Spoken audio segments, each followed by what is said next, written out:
Good afternoon, I'm Vashon Brown with the Midday News, and we're starting at 12:30 due to our coverage of the Confederations Cup. Now, a special welcome if you're watching on onespotmedia.com. I remind as well that you can download our One Spot Media app in the Google Play Store or the App Store. That's the number 1 followed by the words Spot Media. Former government minister and trade unionist Carlyle Dunkley has died. Mr. Dunkley, who was 78 years old, passed away last night in hospital. He was a major figure in Jamaican politics and the trade union movement for more than 4 decades, starting when he joined the National Workers' Union in 1963. He became president of the National Workers' Union in the late 1970s. Mr. Dunkley also served as a senator for the People's National Party and was appointed to the cabinet of Prime Minister Michael Manley in 1980 and again by Michael Manley and P.J. Pattison following the PNP's return to office in 1989. His last major public role was as Jamaica's ambassador to Cuba, a post from which he retired in 2001. The Westmoreland police are reportedly making arrangements to resume the search for 3-year-old Orlandi and her mother, 24-year-old Chantel Dyer, were reported missing more than 2 months ago. Miss Dyer's body was found in a makeshift grave at her house on Pee Wee Lane in Negril, Westmoreland earlier this month. Reports reaching our news center are that the search could resume today in a wooded area of Negril. The police earlier this month reported that there were no leads to the whereabouts of Orlandi. They are, however, still working with investigators in the United States to have Eiley Logan Russell return to the island to answer questions. Mr. Russell, who has been named a person of interest in the case, is said to have left the island on April 27. 2 women have been taken into police custody following the seizure of an M16 Assault Rifle in Rockfort, St. Andrew yesterday. 2 magazines and 31 rounds of ammunition were also found during the special operation on Commission Road. According to the Ellison Road Police, about 5:30 in the afternoon, the raid was in progress when a property was searched and the firearm and ammunition found in the ceiling of a room. Now, the women were subsequently arrested. The police in Clarendon say the illegal meat for guns trade continues to be a challenge in the parish, where border patrols are still inadequate. Commanding Officer Superintendent Vendalyn Cameron Powell says it remains a mammoth task for the security forces to properly secure the 146 illegal entry points across the island.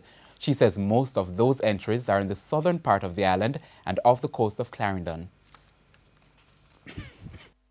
Some of those small animals go down to St. Elizabeth. The party market is bigger than Clarendon. And I can tell you that there are persons that our investigation has pointed to inside the parish buying it from some of the persons who are stealing. When we're hearing about swapping of goat meat and goat for guns, when we realize the abandonment of family life, then we recognize we better begin to react more quickly. On Tuesday, National Security Minister Robert Montague said the government will be focusing on illegal entry points along the coastline as it tries to reduce the number of illegal guns coming into the country. And the head of the Clarendon Police is again appealing for parents to be more involved in their children's lives. Superintendent Vendalyn Cameron Powell says she continues to see a large number of youngsters involved in very serious crimes in Clarendon. She notes that more often than not, parents are surprised when their children find themselves in trouble with the police. When we go in the rooms and find the drugs and the ammunition and the gun, that's the time I know that they are involved. When we're digging out the parcels of ganja, the rap ganja selling at school, I say to them, you have to know what is in your space. When we go and tell them that your child is involved in scamming, expensive gadgets that you didn't buy it, where did they get it from? The shoes that she's wearing, you didn't buy it, where she get it from? Expensive clothes, jewelry. She relayed an incident in which a 16-year-old schoolgirl was involved in a conflict with a taxi operator. I found a student when I was in Manchester, and she was a 16-year-old, but she was in a conflict with a taxi man one day in the park. You know what the investigation led us? She has 2 taxis. 16-year-old girl has 2 taxis, and she was in conflict because The cars were bought in the names of the taxi operators, and they are supposed to give her the daily return, and the money was short. A woman is in police custody this afternoon in relation to an incident at Port Royal Primary School in East Kingston yesterday, which left a 10-year-old student hospitalized. Now, the child was rendered unconscious after he was choked by the woman, who is not associated with the school. Reports indicate that the incident occurred about 2:30 p.m. The boy was among a group of students in a classroom when they began teasing the woman, who grabbed the child by his neck. He had to be rescued by a teacher who used a bottle to hit the woman. The police were called and the woman taken into custody. Newly appointed Chief Executive Officer of the Firearm Licensing Authority, FLA, Shane Dalling, says a shake-up will be made to the organizational structure of the FLA. Mr. Dalling says he views this shake-up as part of an overall process of reorganization for the FLA to ensure that changes aimed at improving the efficiency at the entity are successful.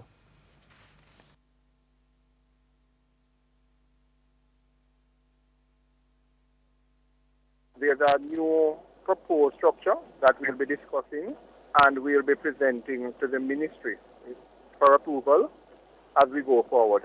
Because it is necessary to put in place a deputy CEO for continuity of the organization going forward. So we are looking at that implementation and wider control measures as we look forward to improve the transparency and accountability of the agency. Head of the Independent Commission of Investigations, INDECOM, Terrence Williams, says it's time for members of the Jamaica Constabulary Force, JCF, to accept that they're required to provide prompt statements to the oversight body. Mr. Williams says 4 years after it was ruled by the courts that it is not unlawful for INDECOM to compel timely statements from officers involved in shootings, there is still resistance from some police officers. The INDECOM head was addressing a meeting of Parliament's Internal and External Affairs Committee yesterday. It's litigated in court, the court rules against them, but they continue with the same issue. I think it's a matter for leadership in the force to explain to the members, you have made this complaint about being compelled to give statements. The court has ruled, time to move on now on that issue. We are hoping that with greater education on this issue, greater understanding, that those complaints will go away. And that will certainly go a long way for members of the JCF to understand that INDECOM is not acting in any way unfairly to them. Meanwhile, Mr. Williams pointed out that the current law protects police officers from self-incrimination. We can ask him a question which incriminates his colleague, and he's required to answer that question. So he can tell us his colleague fired a gun at the man, for example, but we can't ask him questions which would incriminate him. So this law permits us to immediately ask the officers questions, to separate them and to ask them questions which may incriminate their colleagues. And they cannot say, oh, I don't want to answer, or I don't feel to answer, because the law requires them to answer those questions. That's why it's a very important tool. Meanwhile, 100 district constables are slated to join the Jamaica Constabulary Force, the JCF, within the next 4 months. Minister of National Security Robert Montague says the district constables will be trained at the police college. It was disclosed that after a minimum of 2 years as a district constable, sitting an exam, doing physical and medical tests, and passing a lie detector test, they will be trained for 4 months. The district constables will then be placed on probation for 2 years before becoming members of the force.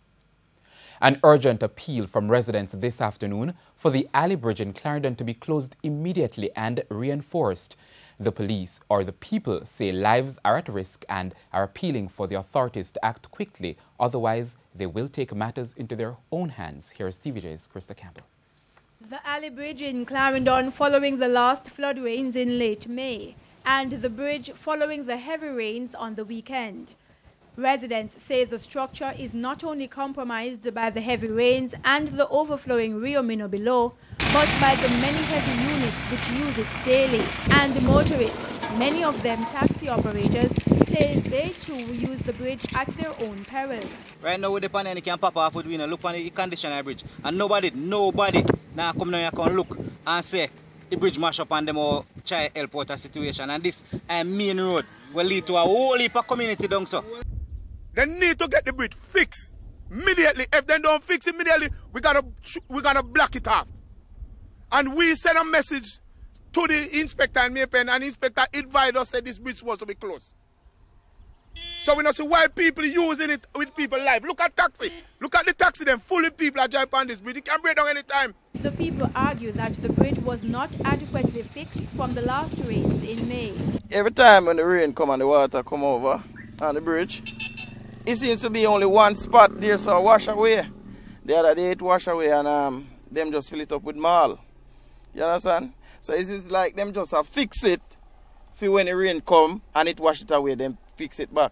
The little light marl where them a train on the road can't help because the water come and dig it out. Look how it no move the stone them. Why they not put some big stone in it? And then use some concrete and put it down a little further. When contacted, communication manager at the National Works Agency, Stephen Shaw, said the NAA would begin temporary work on the bridge on Tuesday. He said the work will be mainly to facilitate sugarcane trucks.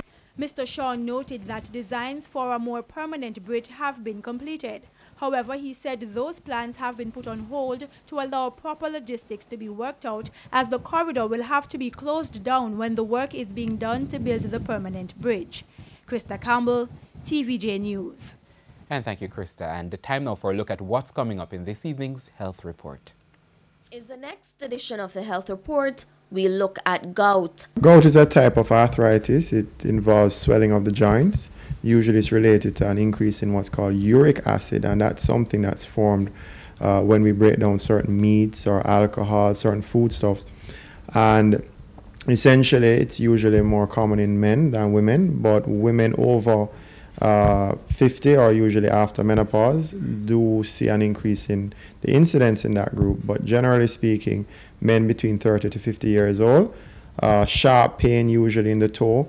A lot of men in Jamaica, as you know, play football and think it's related to football or some kind of sporting activity, but in fact is related to their diets, and in some cases even related to kidney problems. That's the Health Report this evening in Primetime News. And now for today's Healthy Living Tip. Here's what you can do when a gout attack starts. To ease the pain of the attack and reduce the risk of others, take pain medication. Ice down. Drink plenty of fluids. Avoid alcohol. Elevate your foot and call your doctor.